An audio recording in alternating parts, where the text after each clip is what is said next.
Some of you may be at schools that already have all gender physical spaces. Some of you may not. Some of you may not have the option of changing.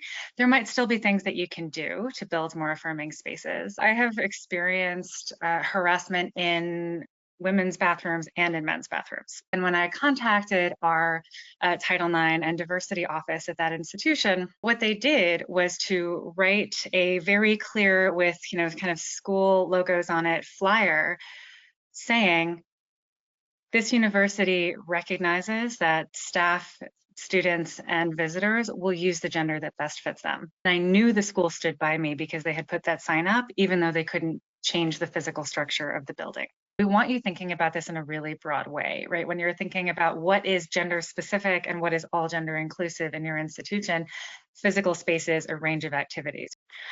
I'm not opposed to gender specific spaces overall. What we really want you doing is thinking about the reasoning behind that and line up with the values of your institution. So when we're thinking about gender segregated spaces, we want you to ask these questions, right? So why is that space or activity currently gender specific or gender segregated?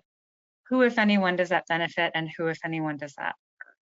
Who is experiencing or claiming to be experiencing harm, and what does that look like, right? So someone's discomfort at seeing people that they don't understand, right? Or having to be in school or be a coworker to someone they don't necessarily understand is a really different level of, let's say, harm than not being able to be our authentic selves at work and in school, right? The presence of a gender sexuality alliance at a high school or a college or an elementary school does not make cisgender heterosexual students unsafe.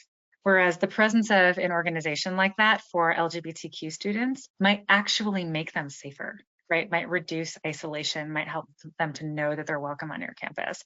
So students tend to do better in so many different ways in terms of building social relationships with each other and with employees, academic performance, including student retention and GPA, and setting and working towards goals when they are able to be their authentic selves at schools, right? Whereas students who feel like they are not able to show up at themselves tend to struggle more forming relationships, tend to do more poorly in school, and are also less likely to be able to kind of set academic and professional goals as well and really feel like they're able to work towards those goals. But gender is only one piece of this, right?